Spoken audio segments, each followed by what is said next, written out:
What is good, people? It is the KOA podcast. I am Satsuki the Savage. He is everything animated. What is good with you fine folks tonight?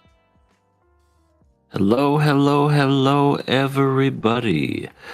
After a week hiatus for Frieren and JJK, we are back in it, y'all. We're down a couple of shows this season, but you know what? They took a break just in time, I guess, Frieren and JJK, because now they're back, as well as us still discussing Kaguya-Sama. Yeah. That's what we got going on tonight. Frieren and JJK missed our own Culling games that we had. Yeah, they've survived that. That's for damn sure. How ironic. Yep. So we have a full podcast, as full as it'll ever be, it seems. So we will be discussing Kaguya, Frieren, and JJK. What is good? Decrepit Storm in the chat. And what is good to anybody who is popping in or going to pop in.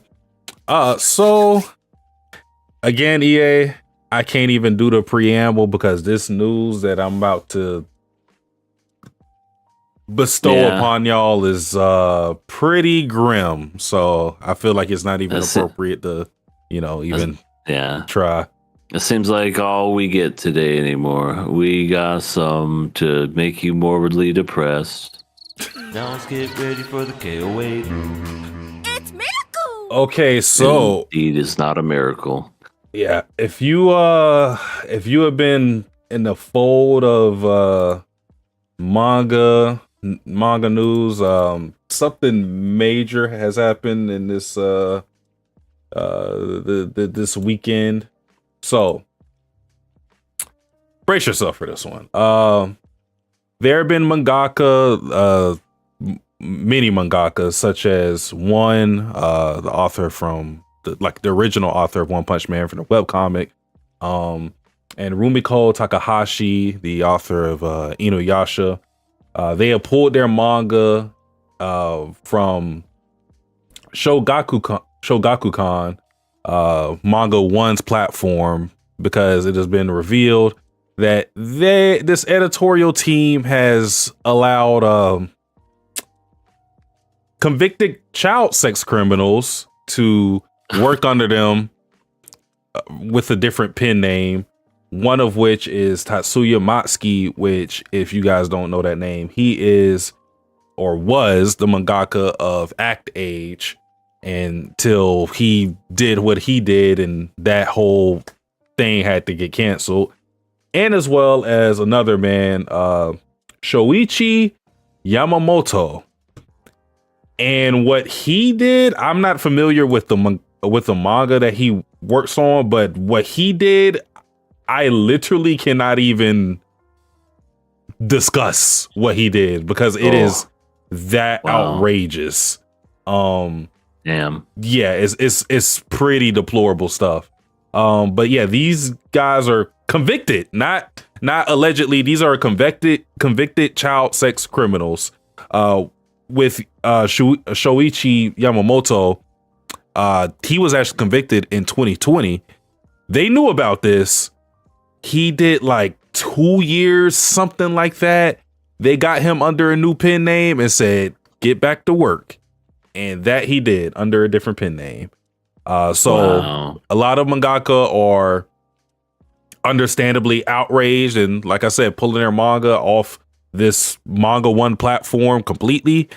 And yeah, it's pretty bad.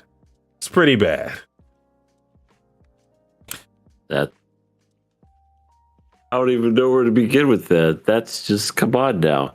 I mean, when it comes to getting work, and if you have a felony on your record, at least I know that's how it works here in America, usually it's hard to get yourself a job. These people, are convicted sex criminals, and they're just like, no, child sex criminals.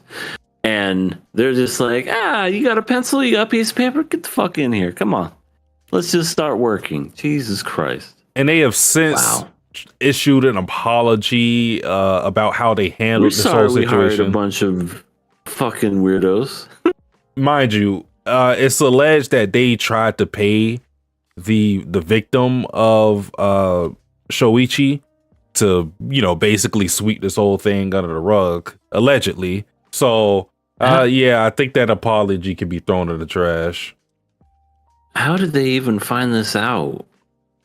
Well, one of the victims of Shoichi has since did she file a civil suit? Because she actually suffered PTSD. And oh my God. Yeah, I think she sued them or sued him. But I don't know how people found out about the pen name. I'm not sure about that. But once this all came out, yeah, people were upset, and like I said, a whole bunch of mangaka were pulling their manga off this platform. Rightfully so. Yeah, it's pretty deplorable stuff. Just this, somebody being convicted of something like that and being able to release manga 2 years later is absolutely insane. I mean, that's disgusting. Yeah, we got a lawyer guy to discuss in JJK. Maybe his whole disposition with the world is a little more understandable, considering there's mangaka who get put in prison longer for tax evasion, yet actual pedos are given a slap on the wrist and just a little noogie and do better, scamp. Go along, you little rascal. Yeah, well, definitely hope these people, and it sounds like they did lose their jobs. Good. Hopefully they stay that way and that they go the rest of their lives without being in the manga section of the world, because it sounds like they don't need it. They don't need your sympathy. They don't need your pity. Just fuck them. I mean, it's not getting better. Just this is not even a part of the news, but this is also something that happened. So Watsuki, we know good old Watsuki, the mangaka of Ronin Kenshin, was recently and we know what he had so much child pornography, they thought he was a distributor of it. Jesus. He recently got awarded the coveted role of being the judge for the what is it called, the Tezuka Award. So, and he's been a judge for this Tezuka Award for a decade, with the scandal in this Apex and everything. So they're carrying on as if he didn't do anything either. That's just so weird to me. I don't know what it is when it comes to child stuff or sexual stuff in Japan, but I feel like they just, and again, I'm just assuming just based off these stories that it just sounds like it's just not a big deal, when really it's just you try to do anything like that, and don't get me wrong, everything that's been going on with the world lately with a certain file, it doesn't surprise me anymore who is a fucking pedo or not and who's running this country. Anyway, my point is that's usually some very deplorable stuff and not something to be swept under the rug and just be he could be a judge, no big deal. I mean, it's the one thing that everybody can agree on. Everybody has different opinions on murder, self-defense, this, that. But this is the one thing that I feel like everybody universally agrees is the worst thing that you could do. Sex acts against defenseless children. I mean, that's the thing that if you're in prison, even the most deplorable person, they find out that you did something like that, they'll whoop your ass. Yeah. But yet it seems like people in positions of power get rewarded, even with that knowledge of them being who they are. It's absolutely sick and it's absolutely depressing. It's just like, when is it going to be one of those things where it's like, it's disgusting, instead of, people giving the whole, it's not a big deal, they were consenting young adults. It's, just the stuff that you hear from some people, where it's just like, we should leave pedophiles alone. What are you talking about? Leave them alone. They should be shunned. Those are the people that should be excommunicated from the world. Yeah. Period. End of story. Yep. Ugh. Hopefully more mangaka. Good stuff. Yeah. Hopefully more mangaka take a stand against this platform and start pulling their manga from it, and they die out, because it's already bad enough that he did what he did to the victim or victims, but it's even worse that he kind of was just harbored and treated as if like, you second chances, right?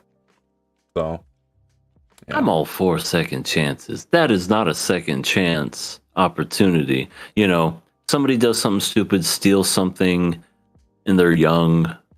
Give them a second chance, because maybe they'll learn their lesson. They could be a better person. They won't steal.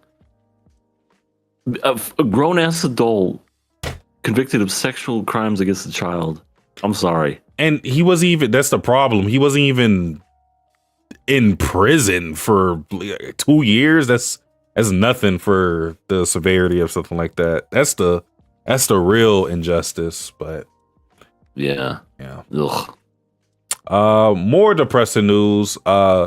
Kyo Annie, president, co-founder, Hideaki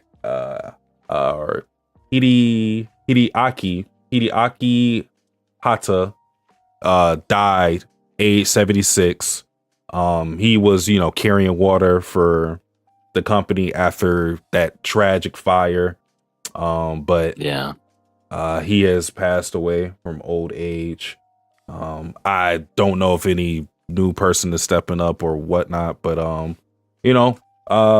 shout out to Kyoto Animation. Shout out to him for holding it down, especially after that big event. Can't imagine how that must have been. All those friends and employees that, were lost, and, one big crazy event is, it's pretty tragic. Pretty tragic. Yeah. Rest in peace, sir. I do just have a couple of things. I do have one more depressing thing, but I'm going to end it hopefully with a good thing. So that's going to be my news. Somebody that was big known in the anime world as being a wonderful animator, Satoshi Mori, passed away extremely young. He died this year. He was born in 1984, and he is known for being doing like the key animations for some of the biggest animes. Made in Abyss, Sword Art Online, the first season. I think he had right here, Fate Zero opening sequence. Some other he was a key animator for Kaguya-Sama. So he was like a fucking first season of One Punch Man. Like just an absolute genius when it came to just animation and stuff. And unfortunately, it looks like he succumbed to some kind of illness and passed away really young. And it just a legend, come and gone. Such a shame. But I just wanted to bring that because usually people that animate, you don't get like a huge spotlight like that, but he got like a big one. I remember seeing that on like Instagram and stuff, where I was just like, oh wow, this guy had a resume when it came to the stuff that he did, and it was impressive. Very unfortunate. All I can really say is closure is that his work will live on. Probably inspire a whole bunch of other animators or whatnot who may look at his work and study it and try to, build their own portfolio, being inspired by his work. So even in a little time that he had on this earth, big impact. So Yeah, at least you can say that. absolutely. Rest in peace, good sir. And gonna end this on some good news. It's not so much news as it is like everybody knows around the world. It's more news as what I want to address to you, Sasuke. Much like that comment that Decrepit Storm said, I actually watched the first 3 episodes of Journal with Witch, just because I've been a fucking busy man. But I watched the first 3 episodes, and so far it's very interesting. Dealing with the themes of death. One of my favorite voice actresses is in this, doing her thing. She's having to readjust and do her thing in life now that she has her sister's kid, basically her niece, living with her. But I like it so far. Decrepit Storm apparently has seen all 9 episodes, but I do plan on getting there because I watched the first 3, and so far I like what I see. So I think, I know it's probably maybe a little late in the game and whatnot, but maybe we could do something with the show, with the podcast, maybe in a future date. Who knows? But so far that's where I'm at right now. I'm enjoying it. I'm waiting to get to the part where when you saw it, you were like, "Oh yeah, this is anime of the year." I can't wait to get to there. I feel like you would know at that point when you get to it. Yeah. But Decrepit Storm, since you watched 1 to 9 episodes, how do you feel about it? I'm interested to know. But I hope to be caught up by next week. Is that all the news that we have? I didn't have the news thing on this whole time. Oh well. Yeah, that was all the depressing sadness.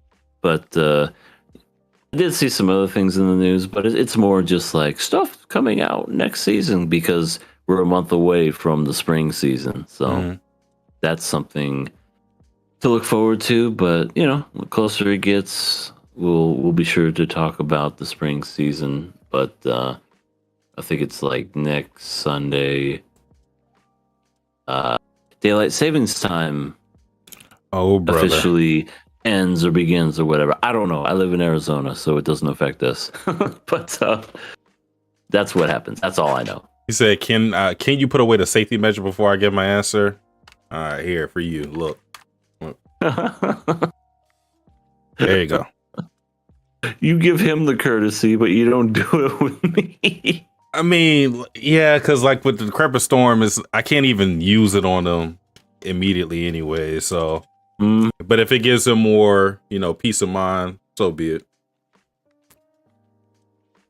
Well, that's it for the KOA news. Well, let's talk about something a little more positive. We are talking about Kaguya-Sama Season 1, Episode 9. This is one of the episodes I was waiting on just because on this podcast, we've always joked about the anime cold, the sickness. Oh my God. And I don't think we've ever seen it like this. Yeah, not really. Where Kaguya got so sick from getting splashed on, where she reverted back to being a baby and somebody that wants to be spoiled and all that stuff. Yeah, that was different because it's usually like, the person's like, "Oh, you're so hot. Give me a kiss. Oh, you're so beautiful." No, but this one, she just reverted back to a child. Yeah. So before we even get into that, let's get to how Kaguya got sick. So it is storming, raining. Shirogane takes the train and his bike home. And the trains are running late, so he has no way to get back home. And this is when Kaguya concocts a plan to basically entrap him so that he has no other option but to ask her for a ride. She goes as far as to, when she sees that the trains are back running, replace his phone battery with a dead battery that she had prepared just in case. Where she goes like Mission Impossible 1 minute James Bond style, screwing, like using the hair dryer to to get the battery loose to put the new battery in. It's actually insane what she will do, her and Shirogane, what they both will do just to avoid asking the most basic question ever. Something that doesn't even implicate romance or anything. Hey, can you take me back home? Nothing. Hey, you want to ride? No, that's too difficult for these two, because in their minds, doing something like that is an indication that they want to fuck the other one, which they do. Right. But you wouldn't think that from that question. Mm-hmm. Wait, you want to ride? What kind of ride are we talking about? A certain ride? The funny part about this, if they were to just ask each other straight up, I feel like the other person, because they keep thinking, like when Kaguya thinks about Shirogane asking for a ride, he's like, Kaguya-sama, please help me out. I'm just a lowly servant. Yeah. And then she's like, oh, well, if I have How to. adorable. Yeah. But I feel it like they think that in their mind, but in actuality, what would happen is if Shirogane asked straight up, can I get a ride? Kaguya would be the one embarrassed, and she would be the one that froze up and, fumbled the opportunity, so to speak. Right. Kaguya has a very interesting imagination.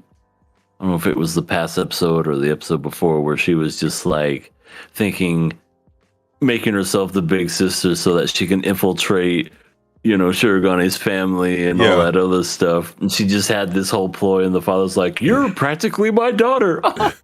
Oh, you're too kind. And it's the same with this, where he's on his knees begging, oh, I guess I'll have to take you to your house. But yeah, all this stuff happens. And I just, even before his phone even died, Chica was going to be the one that was going to straight up ask and go, oh yeah, hey, I got a taxi. Do you want to ride? I mean, I'll help you out. Yeah. Because Chica is a kind human being. Yeah.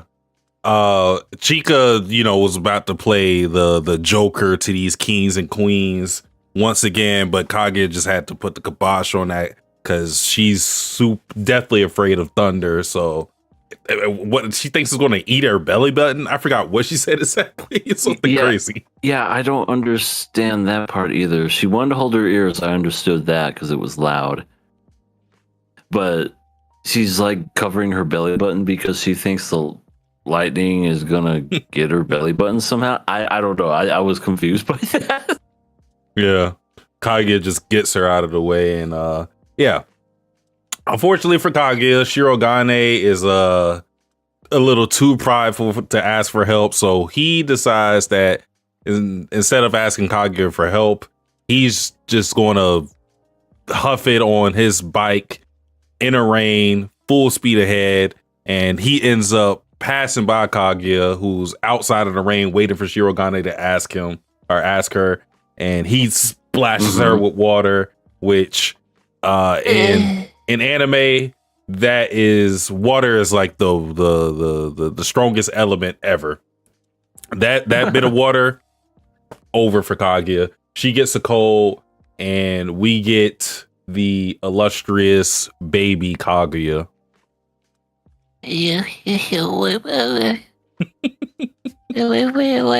I'm sorry, Kaguya. Could you please speak coherently? I don't know what you're saying. I want fireworks. So I want summer. With baby Kaguya, she loses all of her intelligence, but in turn, she gains honesty. I guess that's the trade-off. Because it's explained with the whole Sigmund Freud thing of the ego, super ego, the id. Anybody that's into psychology, I'm not going through that whole thing, but basically she's, we call her baby Kaguya because, child babies, they're chasing their desires rather than thinking about the consequences. So for Kaguya, because she's not thinking about, she's not in genius mode where she's thinking about how Shirogane is going to think about this or how this person's going to think about that. She's just being blatantly honest, almost as if she was drunk or something. She's she's the most honest she's ever been. And she even sounds different.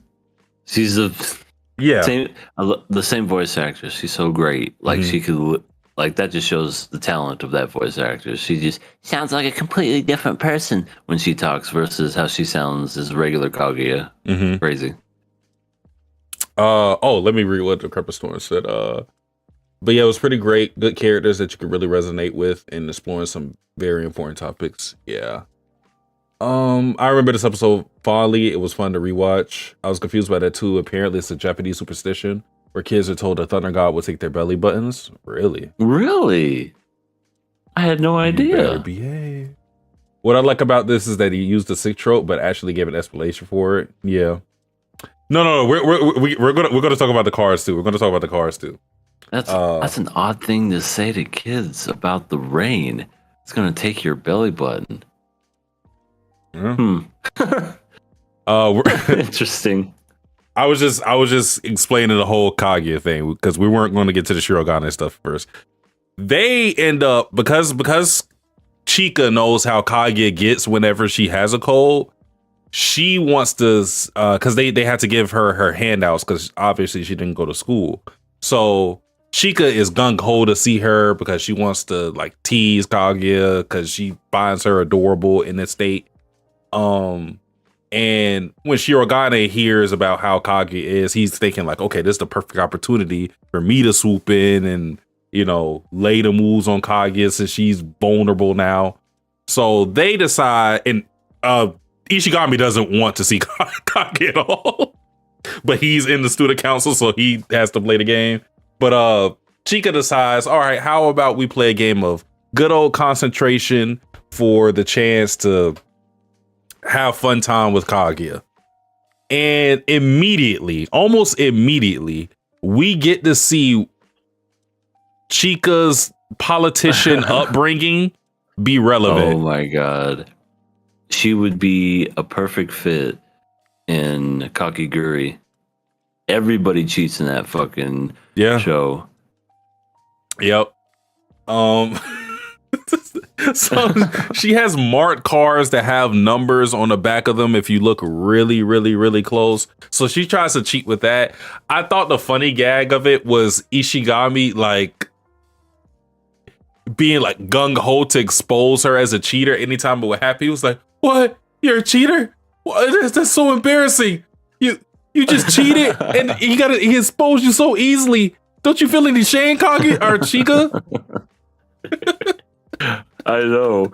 This is one of those moments where, because I know before he doesn't have a filter and that's what got him in trouble. This is one of those moments, let that filter off so that you could expose them for what they are. Yeah. So she gets caught cheating, but cheating doesn't immediately disqualify you because Chika, again, politician. I feel like the more you see of her, the more you get to see of how she can be a great politician. But Chika, being a politician that she is, already had a rule in place where cheating doesn't outright disqualify you. It just takes away points. So she's still able to play. And given that Ishigami, her, and Shirogane are all very smart, their memorization is on point. So they're all like racking up pairs and concentration. But it's at a point where it's like, man, Chika's like really starting to come back. But something about it is a little fishy.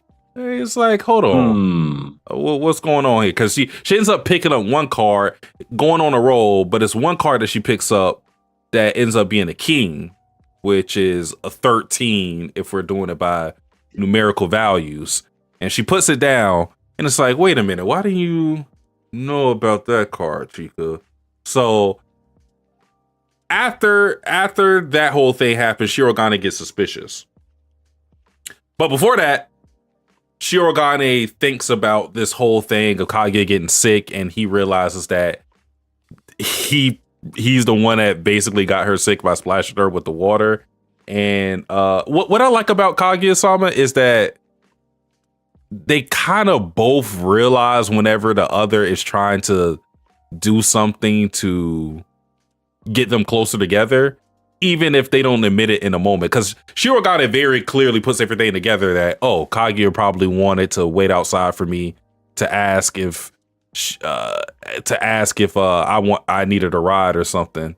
And after he realizes that this is partially his fault, he wants to take responsibility. So he's like, okay, I'm going to win this game. I'm determined. Mm-hmm. And that's when he figures out Chika's cheat, which is very smart, very, very smart. Like only Shirogane would have figured this out. She basically has the cars aligned in like a clock to indicate the value. Like a 1 is, because of the car not being completely symmetrical, she's able to like basically use the symbol like a hand on the clock to indicate the number that it is, so she can find her pairs quicker. So once that was pretty smart. Yeah. So once Shirogane figures out that trick, he's able to boom, boom, boom, boom, boom, boom, boom, boom, get the pairs very easy. And even before that, Chika cheats by just scrambling the cards when things don't go her way. Man, she is such a cheater. And then Ishigami lets her. She really wanted to see Kaguya. That's why she was so gung ho and cheating. Yeah. And then Ishigami let her have it one more time. To the point where Chika turned into Ishigami, was like, I want to die. I'm gonna go home now. I really wanted to see her. Yeah, Ishigami was just like, this is all, why? You're a cheater. You're a phony. Everybody, this girl's a great big phony. Oh, man. Good stuff. But yeah, Shirogane wins, so he has to give the handouts to Kaguya. He goes to her big mansion and is greeted by maid Hayasaka, who's in a disguise. Hayasaka with a accent. Yeah. Hayasaka very creepily encourages Shirogane to sleep with Kaguya. As he's slowly shutting the door. Or sorry, don't do anything crazy with these walls that don't detect sound. Yeah, soundproof walls. I won't be here for 3 hours. 3 hours. Okay. And don't forget. Yeah. Just really pushing them. Yeah. Which, I mean, I guess is a good thing Shirogane is a good guy, because that would be very creepy if he's just like, oh, now is my time. It would be even weirder because of the fact that she's reverted back to like a state of a child. Yeah. So that would just be creepy. Yeah. But like I said, thankfully Shirogane is a good guy. I mean, he's tempted, which, I'm not going to sit here and call him creepy for being tempted. He's attracted to Kaguya.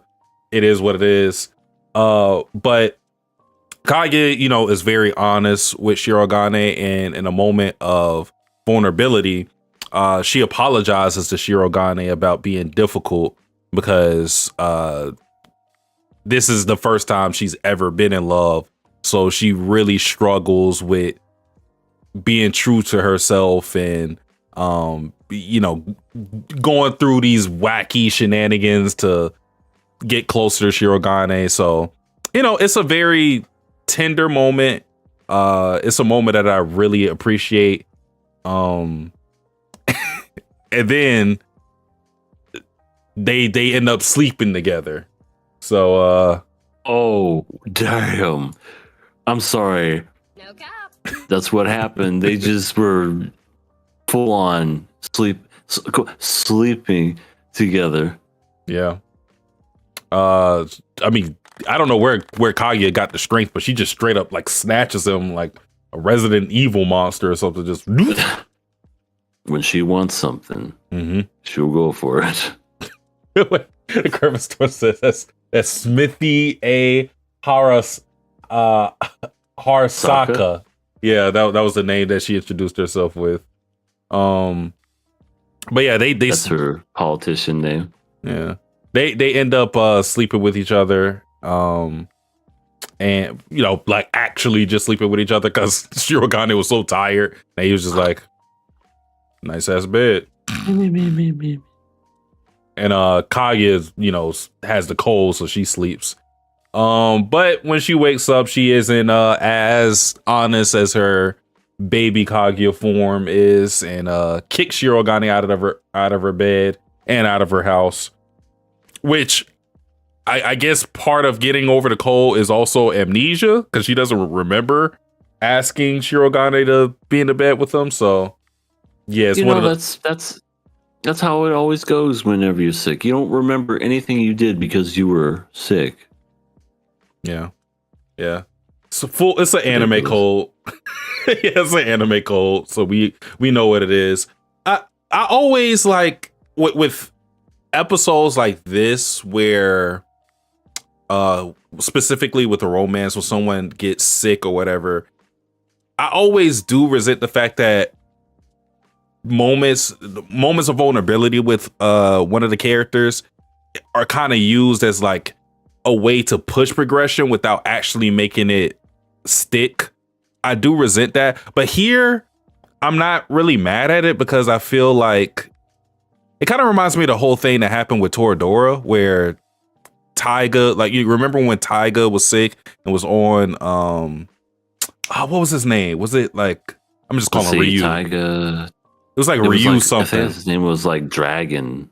Yeah, it was like Ryu something. Dragon. It was Ryu something. Yeah. Renji, I want to say. Could be wrong. Anyway, Ryu. Yeah. Like when Taiga was on his back and like just being honest, not doing the whole super tsundere thing.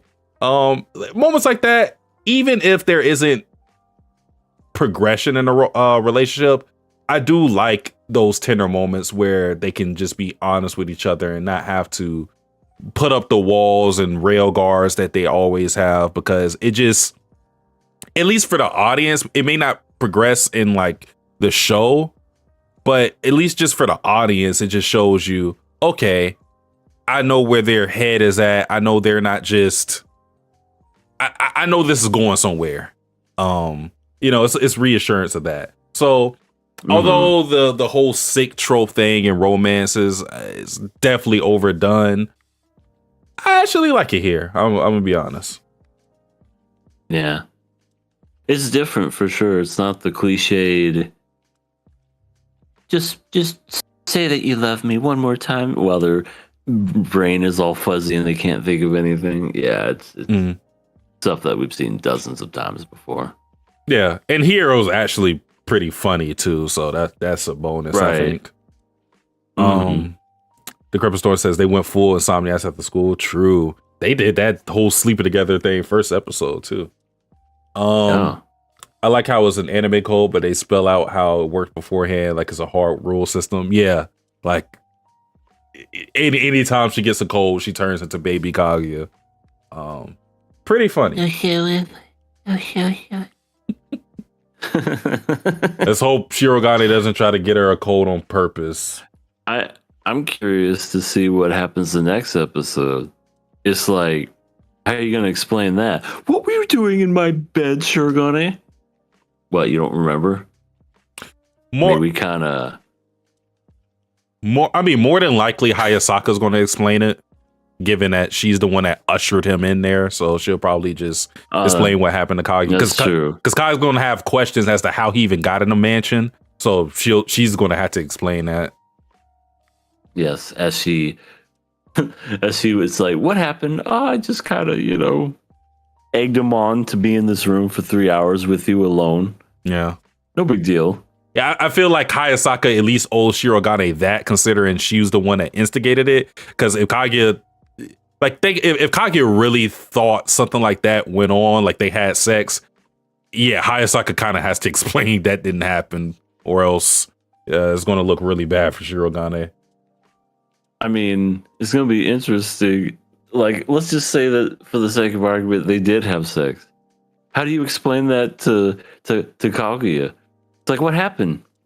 I had him have sex with you while you were sick. Yeah, well, Hayasaka and Shirogane are going to jail or something, or torture. I did nothing wrong, teehee. I'm just a cute little maid. Yeah. But I think that was about the whole of the episode. Yeah, very enjoyable. And you got to see another side of Kaguya. Albeit albeit a little baby. Yeah, a little reverted. But I think we will move on to the next show. EA, is it a bird? Is it a plane? No, it's Methode. The promised MILF. Methode. She's returned to grace us with her presence. I mean, her presence. Yes, she has. This is a killer pass week for Frieren, episode 6. So we start the episode with this village that has been completely decimated. And it is well, not a new character, but I guess a character that's been reintroduced to us. Genu? Allow me to reintroduce myself. My name is Genu. G to the N-U. Genu's hometown is completely destroyed by demons. He's on a mission with Methode, and they take out like the remnants of the demons, but they quickly find out that these demons were not strong enough to wipe out the village the way they did, because they took out even like some of the norm soldiers. So they're just like, no, somebody else did this, and they're still at large. I thought Genu's disposition was kind of interesting because he's a very stoic guy, but he says a lot of things that makes you think that he's a lot more careful than his face and like his disposition would let on, because there's this guy who, there's a survivor, and he ends up carrying him on his back, and midway he dies, and he knows he dies because his body is completely limp, but even still he carries him to the church. Methode, when she sees the guy on his back, she offers to heal him, and he's like, no, this guy's dead. And the whole time he was talking to him, he was trying to reassure the guy. He was telling him, we're going to get you help, everybody's safe, just giving him a peace of mind so he doesn't despair before he passes away. So like, he's an interesting character because, again, his disposition, it makes it seem like he doesn't care, but he does everything to indicate he does. He kind of reminds me of like a Levi from Attack on Titan. I could see that. Yeah, he's very, well, I think Levi's a little more rough around the edges, but he's definitely somebody that, given the opportune moment, you would fight and die for, because he knows how to lead and he cares for his crew. Genu, I could say that that's the same with him. Like, he saw this man dying. Like you said, he said all the things he wanted to hear, probably knew he was going to die too. He's definitely a guy that's seen some things in his life, so he's not afraid to like sugarcoat things. He kind of tells it how it is, but at the same time, he's not a jerk. He's not like all hope is lost or anything. He's just very much like, am I gonna make it? Tell me no. What? What? I said, fuck no, you ain't gonna make it. You're gonna die in the next 2 seconds. Now everybody gets mad when I'm honest. Nobody really wants to hear the Oh. truth. Oh shit, somebody's dying, and all of a sudden you're an asshole. Oh god. What do you want me to say? You're gonna live? Come on, I'd be lying to the motherfucker.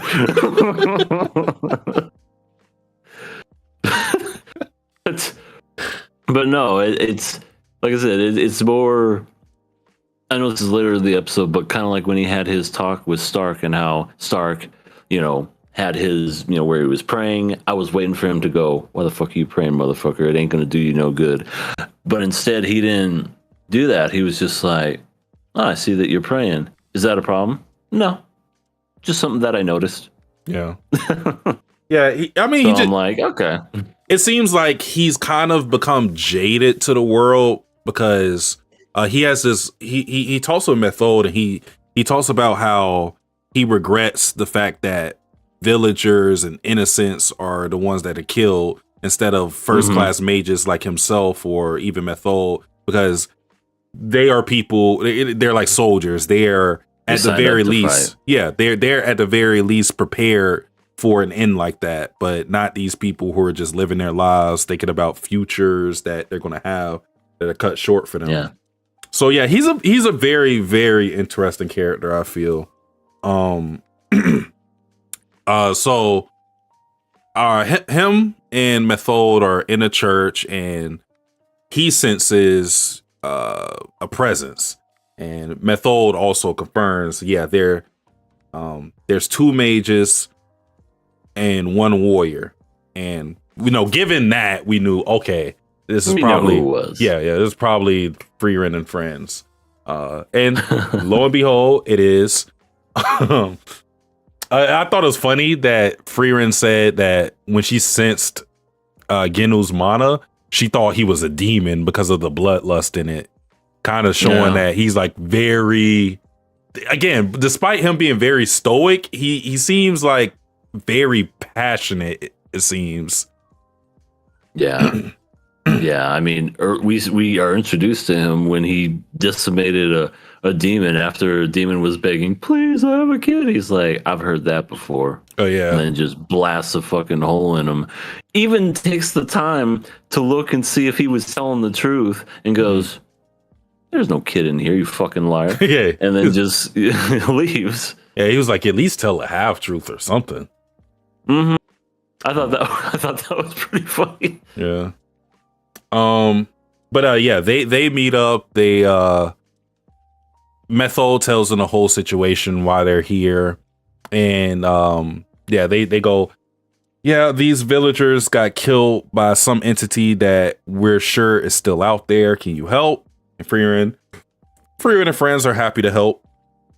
So they Method basically examines the bodies to try to get a profile of the demon that killed them, because the more information they know about the demon, the better.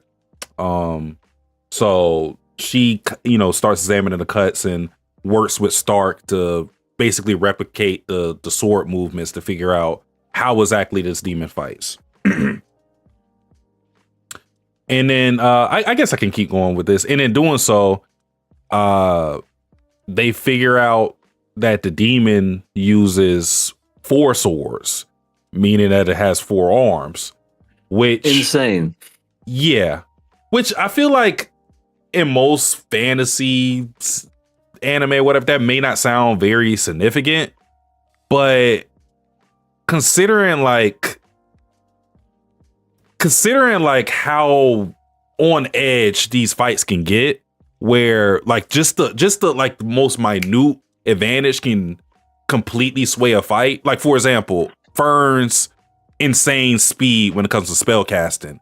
That was the determining factor in the life or death fight that she had with that one guy. I forgot his name. I think it was like from the first season. Yeah, I think his name was like Gaft or something.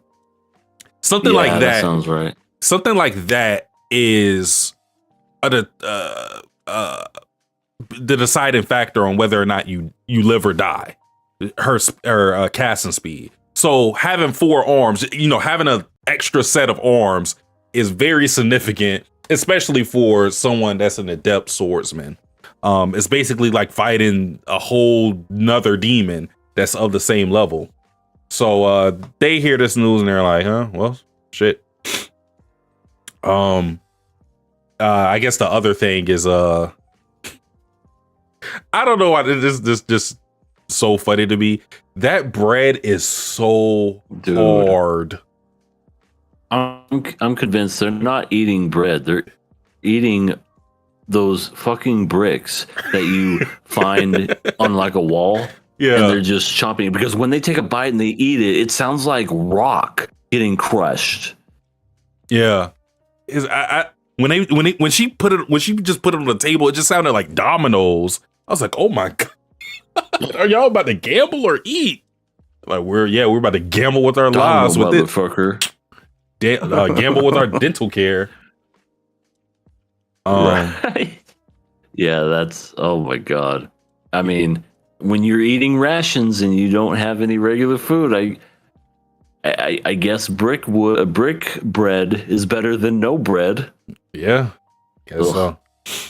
I thought another thing that was just funny is Method thinks like everything is cute. She sees Fern like nibbling on the bread and she's like, oh my God. And she talks about how she came to be on this mission in the first place. And we learn, hold on. Because I got a pronunciation for her name because I've been apparently saying it wrong. All these names are German, so I'm not going to lie. We're probably saying a whole bunch of these characters' names wrong, but oh, for sure. Apparently it's Zeere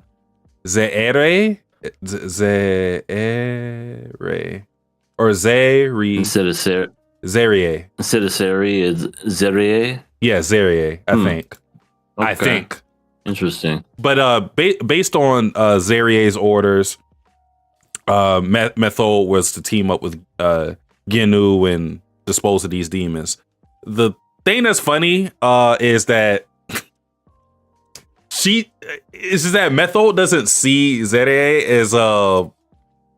as like the powerful mage that she is, like the walking grimoire. She just sees her as some adorable little elf. Oh, she's cute. Yeah. She's like, don't you think Zerie is so adorable, Frieren? She's like, not really. No, I don't see the appeal. I mean, why would she think that? They kind of hate each other. Yeah. She's like, don't worry, Frieren. I think you're cute too. Well, thank God for that. That's what she was thinking. They also had this in the manga. They didn't show it. It's something I already posted in the podcast chat before. EA when I was posting about Method.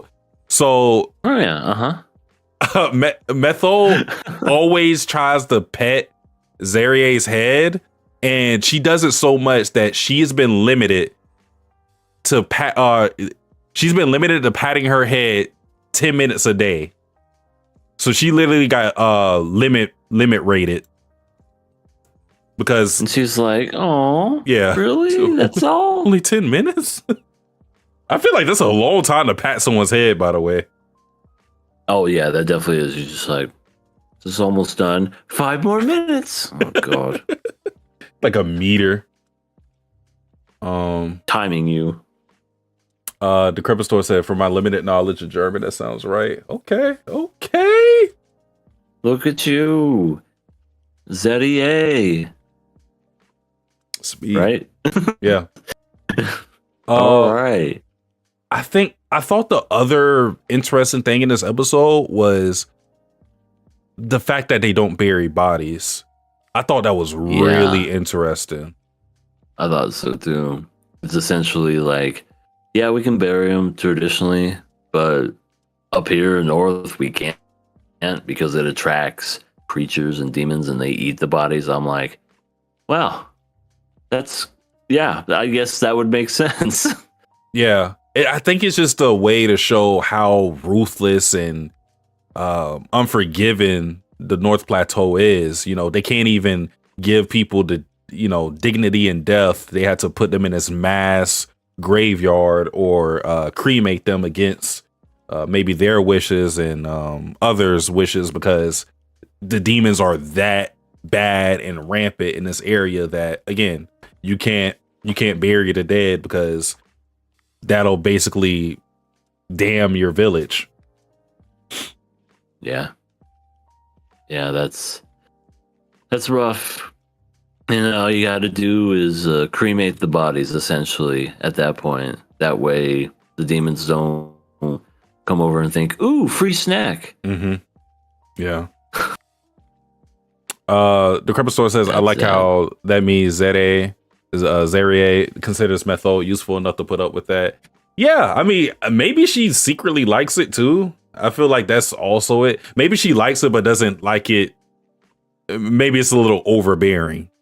That's probably what it is. Because I can't imagine someone like her putting up with something she just plainly doesn't like.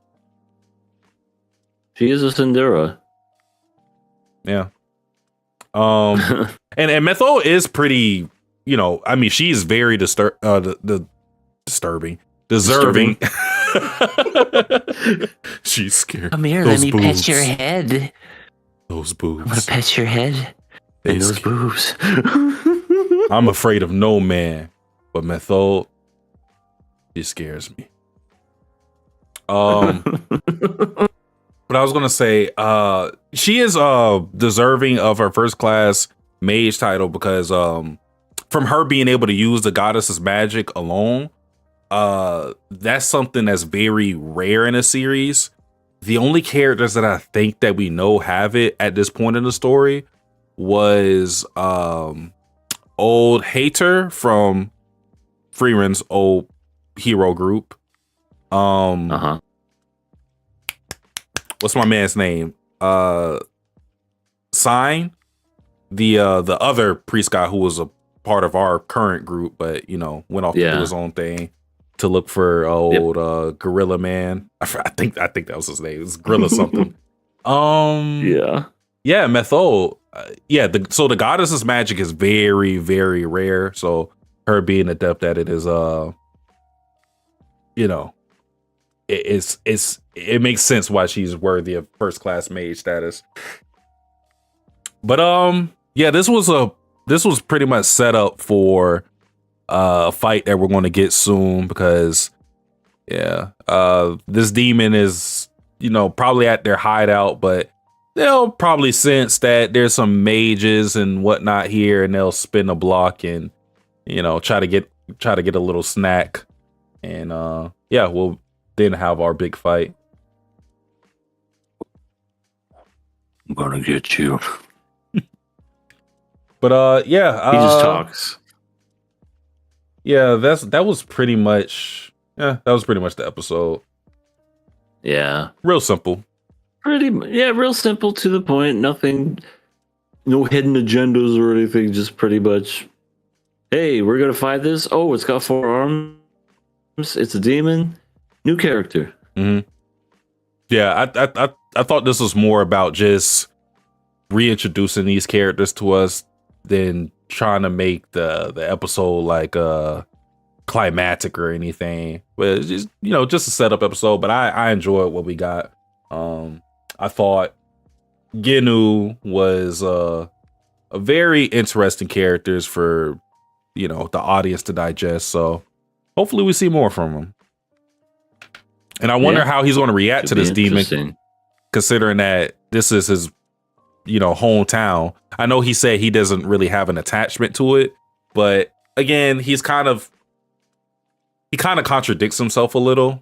So I feel that there may be heightened emotions if he sees the demon that killed these people. Because he even also, if he doesn't have attachment to the hometown, he knew the people at the very least. Right.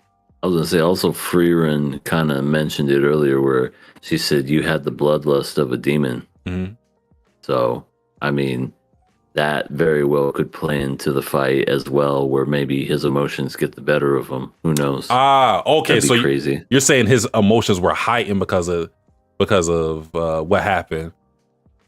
See, I kind of took it as like that's just how he fights, but I think your interpretation of it is probably more of what they were going for. That he was kind of like angry. That makes more sense. Yeah, and he didn't want to show it because you got to kind of keep your cool and under pressure and whatnot. But I think that's what they were going for, and maybe that'll come into play whenever they fight the four-armed demon next episode. For sure. Choco said, just stopping by. Salute to you, man. Shout out to Method. Appreciate you, Choco. We are moving on to talk about one of Choco's guys, Higuruma. Speaking of the Japanese legal system, the judicial system. Oh boy. See, sometimes the Japanese judicial system, sometimes it lets people go who don't deserve to be let go, and sometimes they make criminals out of the people a part of the system, as we saw with Higuruma. So I mean, they did preference at the beginning that 99.9% of people that are tried usually end up guilty, which that is an insane number. Yeah, the conviction rates in Japan are absolutely they're just that number is so high that you're just like, there's got to be a whole shit ton of innocent people in prison right now. Right. It's just like a conveyor belt. Guilty. Yeah, like just a stamp. It's insane. The Griffithor said, did this episode resonate with your prison experiences, EA? Well, to be fair, Mr. Decrepit Storm, I wasn't in jail in Japan. So true. No, it did not it did not resonate with me in there. Instead, I had due process. I had to file an appeal, much like in this episode. But, they put me back in, took me out, put me back in. Guess you could say it kind of was like this episode, where first I was innocent, then I was guilty. But, we don't really talk about that because I escaped. So I'll never go back. Yeah. And that's why you're everything animated. Because before you were something else. That's right. Before I was Eugene Felix. Eugene Angler. Eugene Angler. But yeah. This is interesting just to introduce ourselves to this character. We got a wonderful gif out of it that's going to stand the test of time now. Yep, that's the gif. A little Better Call Saul, like, oh, thank God. But now we got to go through the appeal process. And then, well, we saw how that kind of worked. No new evidence, no new due process, nothing else to even suggest he's guilty. But fuck it, he's guilty. So, yeah, and the guy looked extremely pissed. It was very interesting because you see the guy kind of basically like pleading, saying, thank you not just for saving my ass, but for actually believing in me, because nobody believed in me when it came down to me saying I didn't do it. Like, everybody was treating me like a criminal. So, yeah. When he got that guilty verdict, it was just, that was it. Because as soon as you saw those eyes, he's like, why are you looking at me like that? I tried to save you. I'm sorry. It's so interesting because, like, with I won't claim to know everything, but from my limited knowledge, whenever things go to appeal, usually what happens is, because they're basically reviewing what went down to make sure everything was on the up and up. They're not necessarily doing a whole nother trial. So the fact that they saw everything they did, no new evidence was presented, and seemingly, Higuruma did a good job, and they went and overturned it, just shows you, like, they are not trying to take things to the, they're trying to end things before it gets to the highest level, where it's like, they're trying to basically make sure, the highest level of court doesn't even have anything on their plate. Their second stage is like, yeah, this is a stage that we get you out of here. Final boss type shit.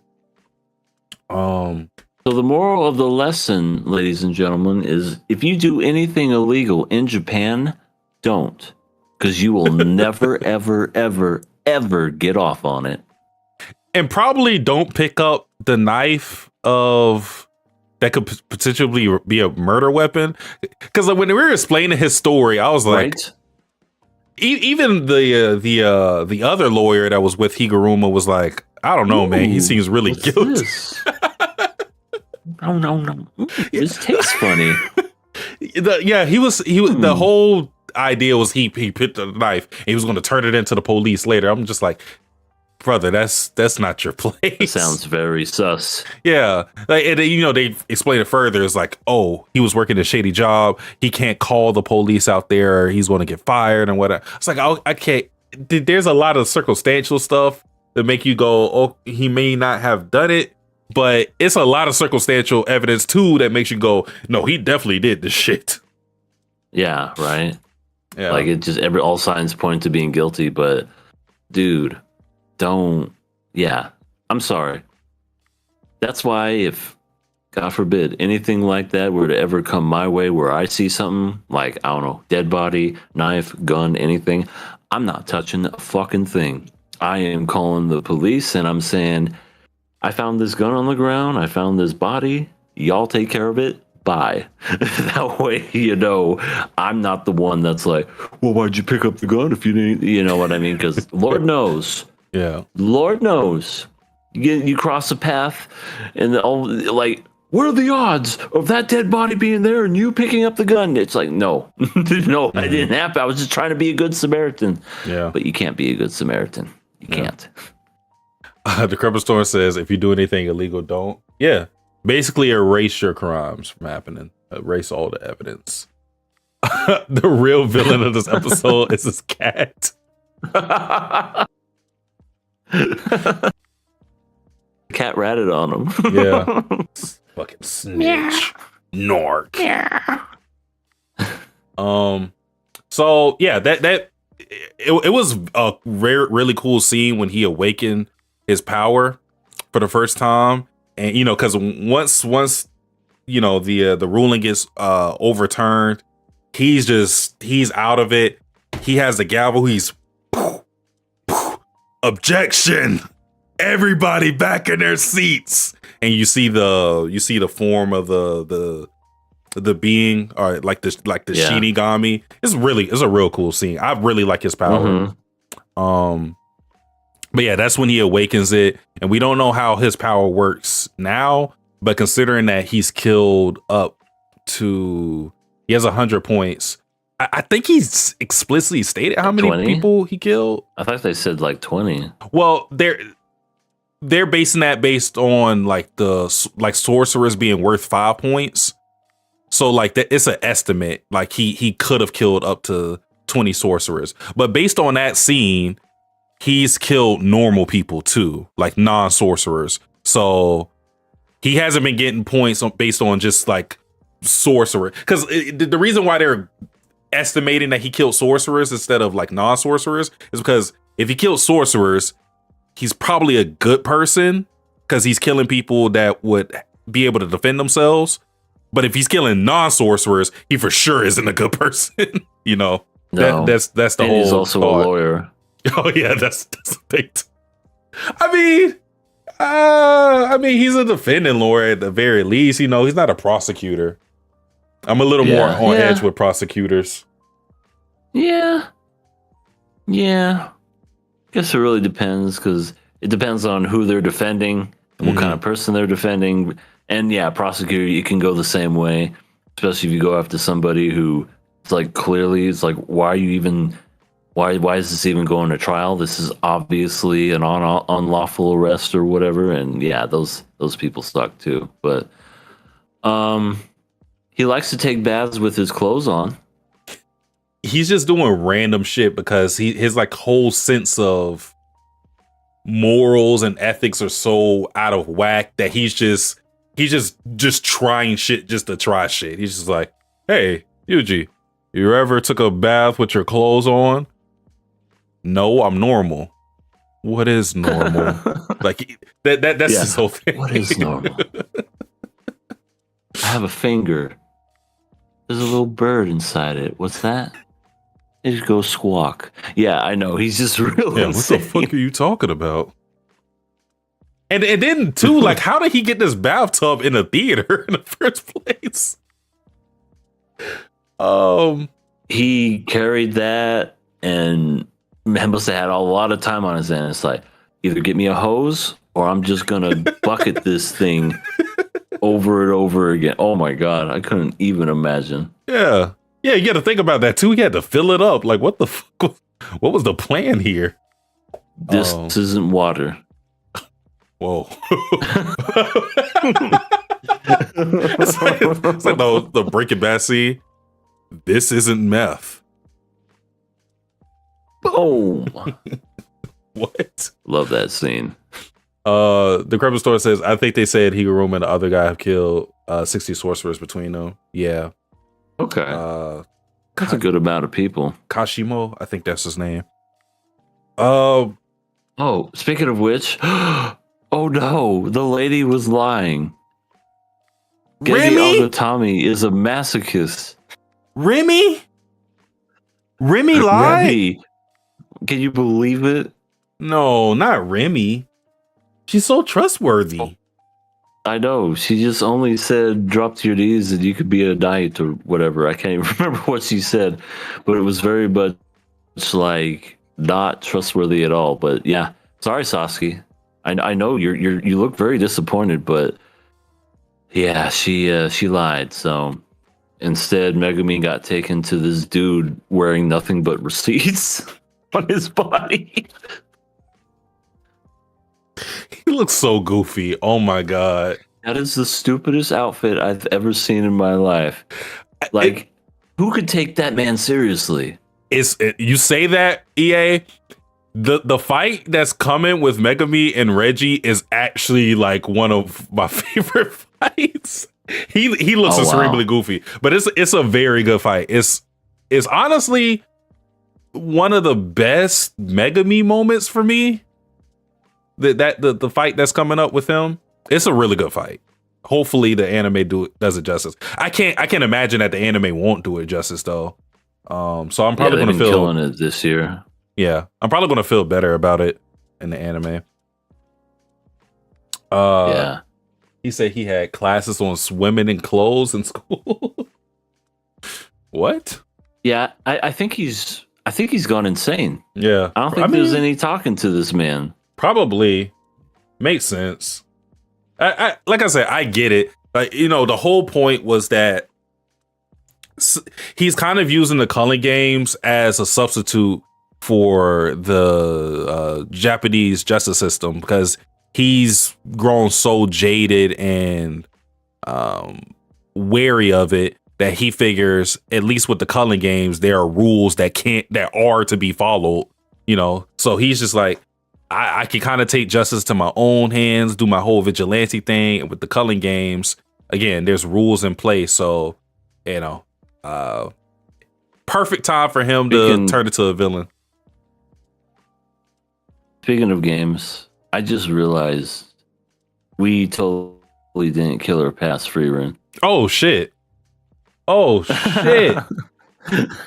We're so bad. Oh my god! I wonder what's gonna happen, folks. Yeah, we just wanted if we're gonna kill or pass it. We just wanted to keep y'all in suspense to the end.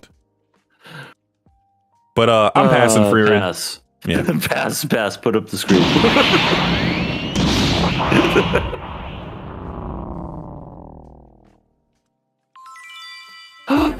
Man, you pass. That's my bad.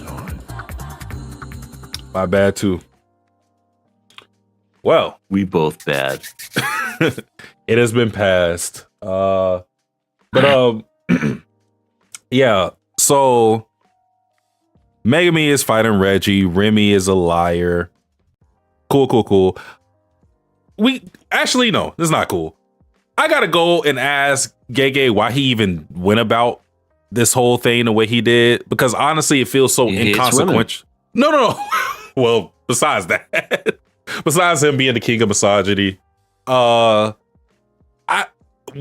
just don't understand why we even had the whole mystery of who's lying. Because for one, we don't know these characters. We don't know Remy. We don't know the other guy. Like, I seriously don't remember his name. And he had Billy. like a big, Billy had a past with Yuji where they were both in middle school, and Billy used to be a bully, and Yuji was, fighting against bullies. And I don't know, I guess he got motivated because Yuji stood up for the little guys or something. Even though he was a bully. Yeah. Which is weird to me. Well, in his case, it was less of him. Don't get me wrong, he's still a bully all in all because he's running with that crew. But it was more so like he's not initiating it. He's kind of just trying to fit in. Like that was his whole thing. True. And True. I thought the whole point of the backstory was to show, oh, here's Yuji, who is like this trailblazer who goes about things on his own. And I think he kind of got inspired by it. Now, I don't think he internalized this and became like that himself. But it's kind of one of those things where he respects Yuji for being his own man and not caring what other people think about him. So I think that's why he told him the truth. But again, I still don't know why Gege went about it this way, because it was not much of a mystery. And even if it was a mystery, it wasn't all that interesting because you gave us the answer next episode. And it's like, what? Right. Remy lied? Oh, okay. Well, time to fight this guy. Right. It's like, we've known Remy for so long, for 2 chapters. And how could she have lied to us? Man, I'll never look at her the same way again. You know what I mean? Yeah, I'm just like, oh, okay, I guess. Like, I thought I missed something when we had this reveal. I was like, wait, why did he end on a cliffhanger if this is what we're going to get next chapter? Yeah, that was very anticlimactic. It's, once again, it goes into the whole Gege creating all this weird drama and, suspense. And the payoff, it's either hit or miss. Sometimes it works, sometimes it doesn't. Yeah. And yeah, that was one of those. And I even noticed, even during the whole reveal thing, it made it seem like Billy was the one that was the betrayer, but then it like immediately cut to ha ha ha, it was me that lied to you the whole time. And she's like right behind him going, I lied, I brought him here, what now? And I'm like, what the okay, that was stupid. I don't know. Yeah, like I said before, I don't either. Remy is like the most inconsequential character that he's introduced. Like, she literally does nothing. Like, nothing at all. To the point where I don't know why he made her a character at all. He could have literally just made Reggie just show up and fight Megami and nothing would have changed, really. Right. Oh my god, I don't know. He brought receipts. Did that happen on it? Keep reading the Decrepit Storms comment. Kind of crazy that Higuruma learned domain expansion within a week or 2 of awakening, but he is him, I guess. The Remy reveal is crazier than the armored and colossal reveal. No, now that is a legit crazy reveal. Yeah. That I'm gonna rewatch. Oh my god, EA, you just reminded me. Can I talk about something? Can I detract from JJK for a second? Or maybe I mean, we're pretty much almost done anyway. I mean, if you want to like end it and go into that. No. Well, okay. Let's end JJK and then I'll talk about what I want to talk about. Okay. So okay. I thought the other interesting thing that happened, because not really much happened except the Higuruma and Yuji fight. Because Higuruma's like, yeah, I don't care about what you got going on, kid. I'm not giving you my points. And Yuji, guess I gotta we're not gonna beat it out of you. We're gonna we're not gonna stop it. We're gonna keep it going. So now, epic fight next episode. And I thought this was a hype moment. I don't know how you felt, EA. Yuji is thinking to himself, okay, I gotta be on the defensive. I gotta see what he's got. All right, let's go. And then fucking Higuruma goes, domain expansion, deadly sentencing.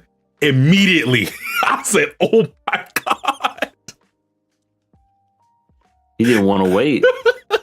Because usually the domain expansion is something that it's like a trump card, so to speak. Yeah, you build to it. Yeah. He goes, deadly sentencing. Nope, not waiting. He said, fuck your strategy. We're going right into this. I was like, oh my God. We're doing Kamehameha Blast right off the bat. No, that's like a spirit bomb to start the fight. Oh. Or Gallic Gun, Final Flash. Yeah. Pretty much. Yeah. So I thought that was a really hype moment. And then we get Kenjaku, who went to America for some reason. Oh God. He's on the list.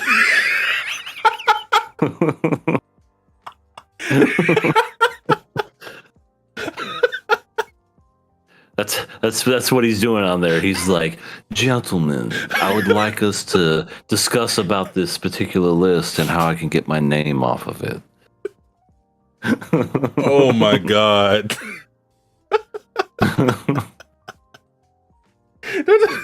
And they're like, we're listening. What kind of money do you have? We're billionaire elites. Oh my God. That actually works out a lot.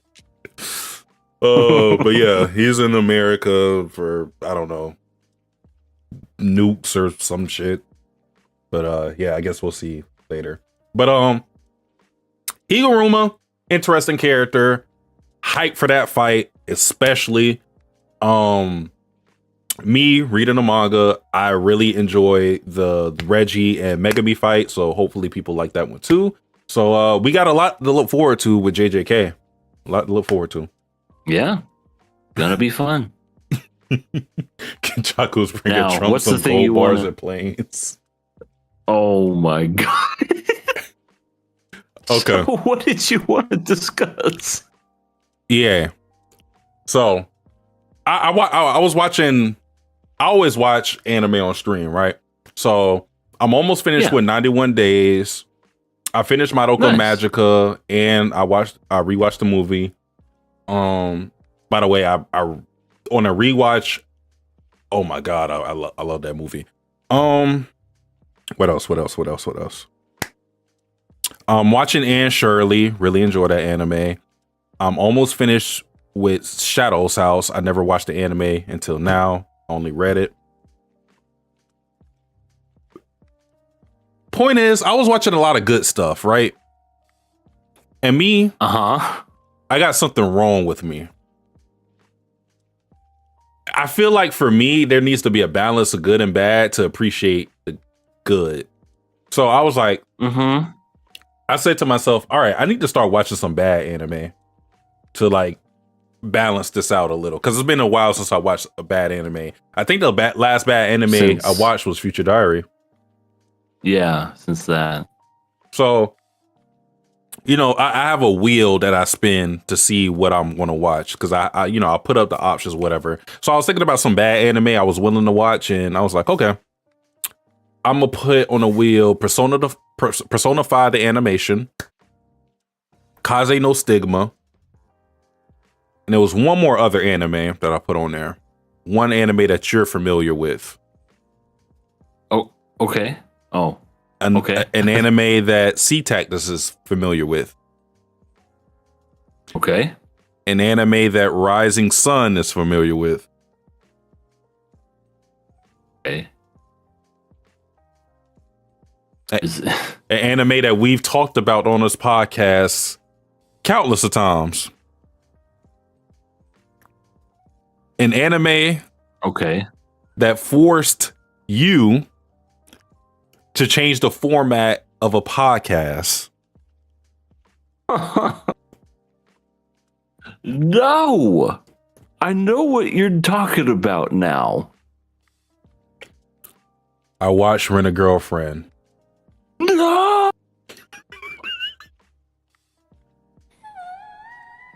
Dear God, no.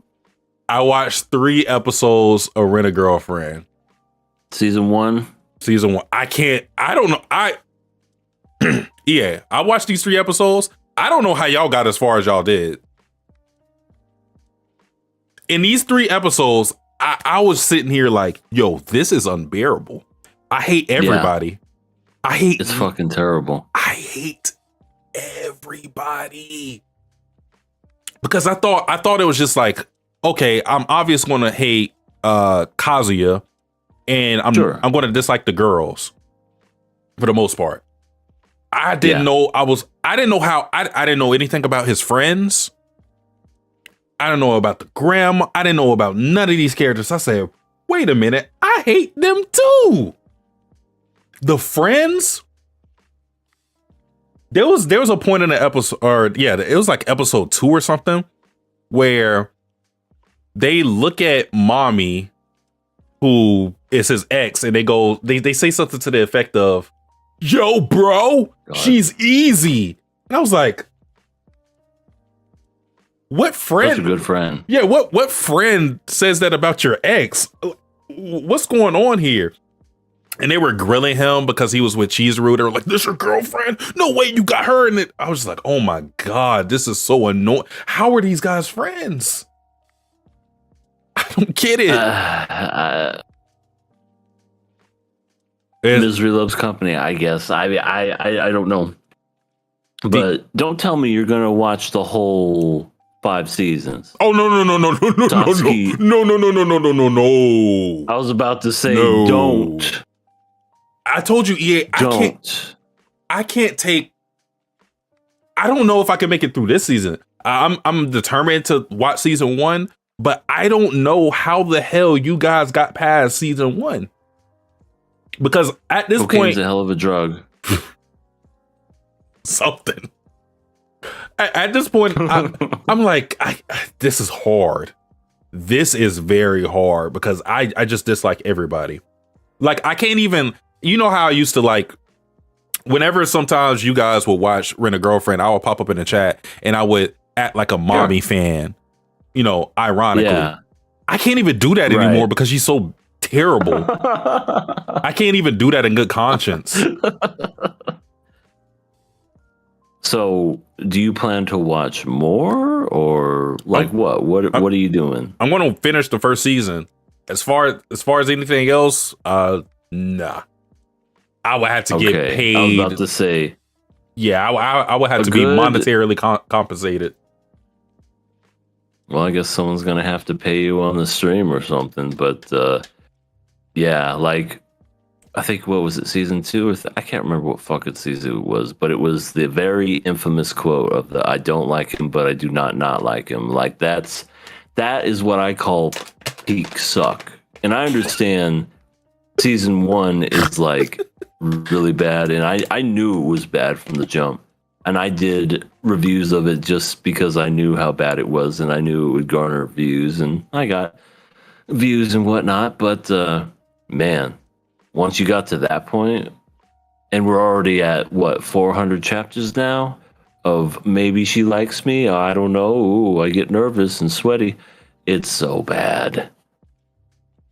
I'm just like, it's so bad. It's so brain dead. Like, the steps to get to the point that they get to are just, it's like, it's like seeing someone play with sock puppets and just making them do like the stupidest shit. Oh, I love you, baby. Like, it's like, I'm like, give me a kiss. I'm just like, these aren't characters. These are just like instruments for your fantasy. So like, you could like put mommy in a bikini or some weird shit.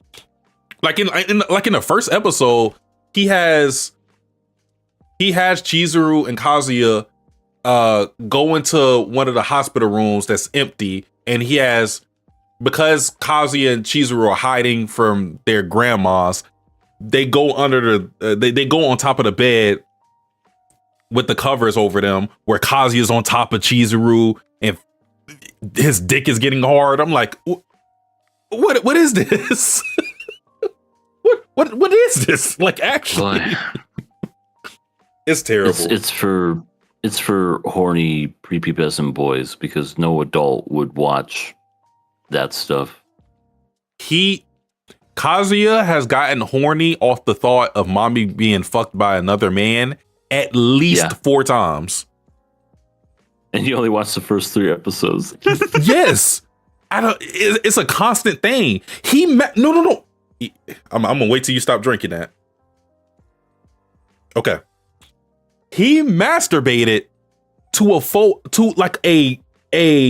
field trip photo that just had mommy in it. Not just remember that. Yeah, it was a photo that it wasn't just like her sitting there or whatever. And mind you, it was like the most normal photo too. It wasn't even like a fucking bikini she was wearing. She's like picking her nose. Most normal fucking photo, right? Like a school photo almost, like a classroom photo. And he's masturbating to it. I'm like, whoa, what the? Why are we going to act like that's normal? He's so horny. He loves you long time. he is just so deprived. My God. But yeah, that is a shit show. And I don't mean that in a, man, this is such a shit. No, it is a shit show. Yeah. Bad. It is really bad. Yeah. Another news, I'm 3 episodes away from finishing JoJo's part 6. So I will be primed to watch Steel Ball Run when it comes out. Yes. Yep. Very, very good. But yeah, that's my news.